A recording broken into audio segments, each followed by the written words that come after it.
آیت اللہ بہجت بھی یہ بات کہتے تھے کہ بہت سے بزرگان تو ایسے بھی گزرے کہ جو پورے ماہ رمضان کی تمام راتوں کو جاگتے تھے. البتہ بہرحال شب قدر جو ہے وہ شب 23 رمضان پہ زیادہ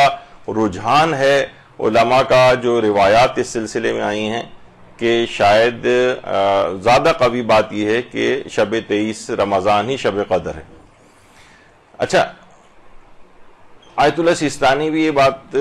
فرماتے رہے ہیں اور آیت اللہ خوئی بھی یہ بات کہتے تھے کہ بہرحال شب 23 خاص طور 21 اور 23 میں رجحان ہے، اور اس میں بھی 23 کا رجحان جو ہے وہ زیادہ ہے. جس شب 27 کا روایات میں شب قدر کے عنوان سے یاد نہیں کیا گیا ہے اس کو، لیکن اس رات کو بھی آیت اللہ سیستانی بھی یہ فرماتے ہیں، ان سے سوال لکھ کے پوچھا گیا ہے اور دیگر مراجع کا بھی یہ نظریہ ہے کہ یہی اعمال قرآن یا اعمال شب قدر یہ شب 27 رمضان کو بھی رجاء مطلوبیت کی نیت سے انجام دیے جا سکتے ہیں، بلکہ آخری تمام راتوں کو بھی، اور اس میں بھی انشاءاللہ آقا سیستانی فرماتے ہیں کہ جو ہے وہ رات بھر جاگ کر عبادت کا ثواب اور وہ سب بھی انشاءاللہ پروردگار اس کے اندر بھی ویسے ہی ثواب آپ کو دے گا. لیکن یہ کہ بہرحال شب قدر کے عنوان سے تو شب 27 کو یاد نہیں کیا گیا ہے. البتہ ایک کیونکہ ہم ایسے معاشرے کے اندر رہ رہے ہیں کہ جو کہ غیر شیعہ مسلمان حضرات کا بھی یہی اس معاشرے کے اندر اکثریت ہے، تو وہاں پر شب 27 بڑے اس سے منائی جا رہی ہوتی ہے بڑے اہتمام سے. حالانکہ ان کے ہاں بھی 21 کی روایات بھی ہیں، 23 کی روایات بھی ہیں، آخری تمام طاق راتوں کی روایات بھی ہیں. البتہ کچھ شہرت شب 27 جو ہے وہ پا گئی ہے، لیکن ان کی بھی علماء اہل سنت کی بھی اکثریت اس بات کی قائل ہے کہ ضروری نہیں ہے کہ شب قدر جو ہے وہ ہر سال ایک ہی رات ہو. ان کا نظریہ یہ ہے کہ شب قدر ہر سال الگ الگ رات ہو سکتی ہے، کبھی 21ویں ہو سکتی ہے، کبھی 23ویں ہو سکتی ہے، کبھی 25ویں ہو سکتی ہے، کبھی 27ویں ہو سکتی ہے، کبھی 29 ہو سکتی ہے. تو آخری تمام طاق راتوں میں ہی احتیاطاً جاگ کر عبادت انجام دے لی جائے تو آپ کو شب قدر حاصل ہو جائے گی. ان کے بقول ہمارے یہاں آخری طاق راتوں کے اندر بھی جو طاق راتیں ہیں آخری عشرے کی، اس میں بھی 21ویں 19ویں یعنی 21ویں 23ویں میں زیادہ خصوصیت ہے اور 23 میں اور زیادہ خصوصیت ہے. اچھا، اب ایک البتہ شب 27 کی ایک دعا آتی جس پہ لوگ اس پہ ذرا اعتراض کرتے ہیں کہ جو 27ویں دن کی جو دعا ہے ماہ مبارک رمضان کی، اس کے اندر یہ آیا کہ اللہم ارزقنی فیہ فضل لیلۃ القدر، کہ اے پروردگار آج کے دن مجھے لیلۃ القدر کا فضل عنایت فرما. تو اس کا مطلب یہ ہوا کہ جو ہے اس کا کوئی تعلق شب 27 کا شب قدر سے ہے. تو ابھی جیسے میں نے کہا کہ بہرحال شب 27 جو ہے وہ شب قدر کے عنوان سے تو نہیں ہے، اور یہ البتہ ایک دعا ہے کہ یعنی آپ 27 رمضان کی کو بھی عبادت کر کے آپ کہہ رہے ہیں کہ پروردگار مجھے اس دن شب قدر کا فضل عنایت فرما. وہ تو آپ عام دنوں میں بھی دعا کر کے خاص طور پہ کہہ سکتے ہیں. اچھا، میں ابھی تھوڑا سا یہ چیز بیان ہو جائے. بہت سی روایات میں یہ بات بھی آئی ہے کہ جس وقت انسان جو ہے وہ پیاس میں پانی پیتا ہے اور اس وقت امام حسین علیہ السلام کو یاد کرتا ہے، اللہم صلی علی محمد و آل محمد،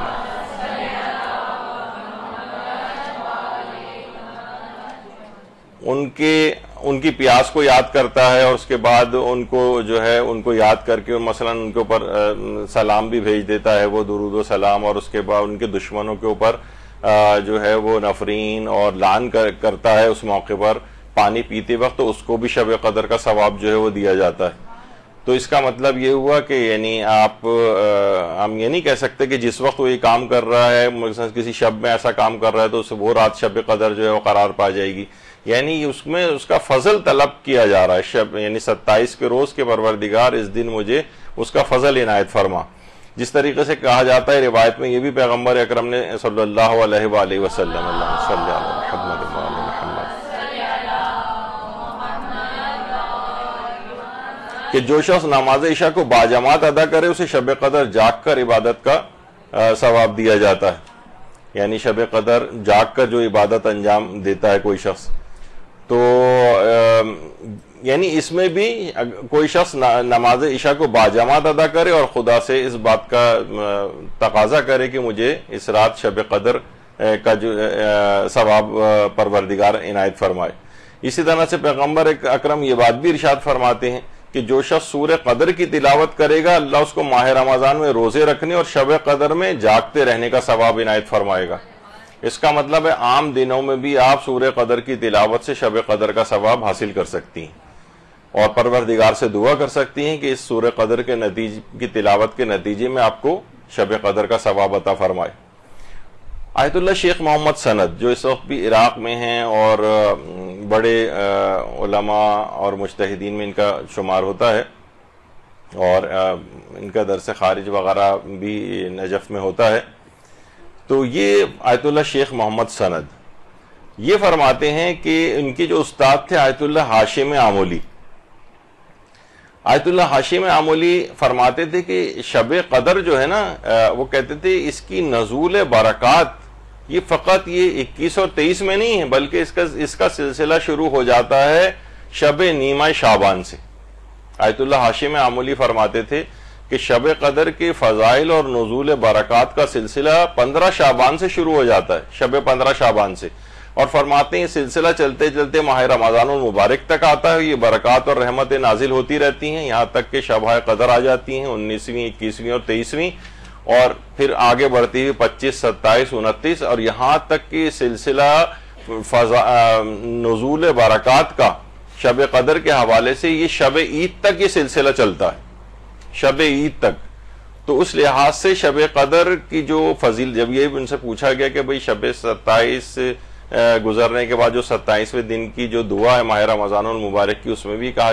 جا رہا ہے کہ شب قدر کا فضل عنایت فرما، تو انہوں نے کہا کہ اصل میں یہ اس کی نزول برکات آیت اللہ ہاشم آمولی کے حوالے سے بات بیان فرمائی، یہ تو 15 شعبان سے سلسلہ شروع ہوا ہے اور وہاں سے ہوتے ہوتے پھر یہ شب قدروں تک سلسلہ آیا اور اس کے بعد شب عید الفطر تک یہ نزول برکات کا سلسلہ شب قدر کا رہے گا۔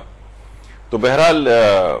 اس لحاظ سے اس کی فضل کو طلب کرنا عام دنوں میں، عام راتوں میں یا کسی بھی عمل کے ذریعے بہرحال انسان دعا کر سکتا ہے پروردگار سے کہ پروردگار مجھے روزانہ ہی شب قدر کا ثواب عنایت فرما دے، کچھ ایسے اعمال بھی بالخصوص اگر انسان اس لحاظ سے انجام دے۔ تو یہ جبھی آپ نے دیکھا ہوگا کہ جو روایت آئی ہے حضرت پیغمبر اکرم صلی اللہ علیہ وآلہ وسلم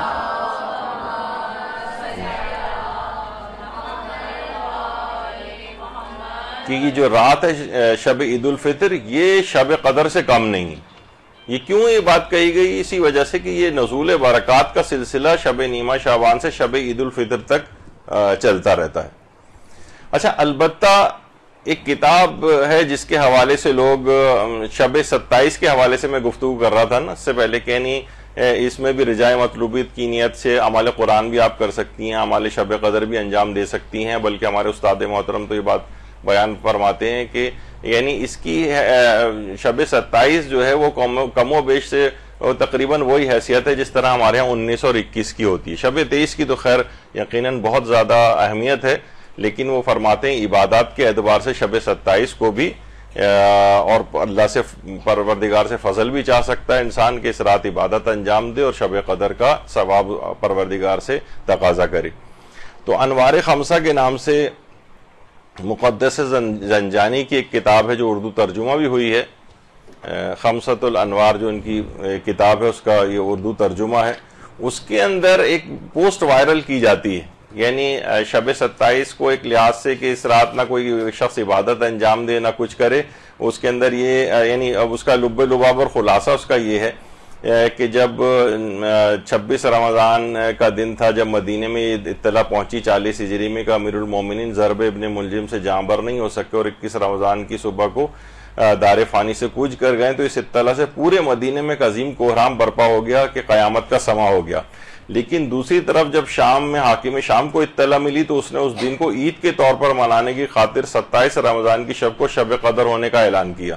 مسجد اموی میں چراغاں کیا گیا، یہاں تک کہ 27 رمضان کی شب بڑے اہتمام سے منائی جاتی ہے۔ یعنی اس کتاب کے اندر انہوں نے کہا کہ یہ لکھا ہوا ہے کہ سنت رسول میں کہیں بھی شب 27 کی خصوصیت کے ساتھ شب قدر کو نہیں بتایا گیا، نہ اسلامی تاریخ میں اس کا وجود ملتا ہے، نہ خلفائے ثلاثہ کے دور میں اس کا کوئی وجود تھا اس کا۔ تو بہرحال یہ خاص طور پر حاکم شام نے مولا کی شہادت کی خوشی کے اندر اس رات کو شب قدر قرار دیا، اور کتاب کا حوالہ اس لحاظ سے انوار خمسہ کا جو ہے یہ دیا جاتا ہے۔ اچھا اب دیکھیے بعض اوقات حوالے بھی جو ہوتے ہیں نا اس کو اس طرح سے چیک کر لینا چاہیے. لوگ کہیں گے دیکھیے اس کتاب کا نام ہے قم سے چھپی ہوئی کتاب ہے اور اس کے اندر یہ بات لکھی ہوئی, اس کا اردو ترجمہ بھی ہو گیا ہے اور یہ اصل پیج ہے اس کا. اس میں آپ نے دیکھا کہ یہ پوری بات وہی لکھی ہوئی ہے جو ابھی میں نے آپ کو پڑھ کر سنائی, لیکن آخر میں بریکٹ میں نیچے یہ کیا ہے, یہ پوری چیز بریکٹ میں ہے. اور یہ ناشر نے سب سے آخر میں دیکھیں لکھا ہوا ہے ناشر, یعنی یہ خود مقدس زنجانی جو عالم دین ہیں ان مجالس کی کتاب ہے. یہ عام طور پر اس میں کوئی ایسے مضبوط حوالے بھی نہیں ہیں لکھے ہوئے ہیں, لیکن یہ کہ یہ چیز جو ناشر ہیں جنہوں نے اس کو نشر کیا ہے کتاب کو, یہ ان کا ایک فٹ نوٹ ہے ایک لحاظ سے, ان کا ایک نوٹ ہے جو انہوں نے بریکٹ میں لکھا ہے, یہ خود اس کتاب کے اندر نہیں ہے. تو بہرحال کسی بھی معتبر حوالے سے یہ چیز ثابت نہیں کہ شب 27 کو ہم جو ہے وہ اس میں اعمال انجام نہ دیں. قوم تک کے اندر تقریباً آیت اللہ شیخ محمد سند نے بھی اس بات کو لکھا ہے کہ 70 سال پہلے سے باقاعدہ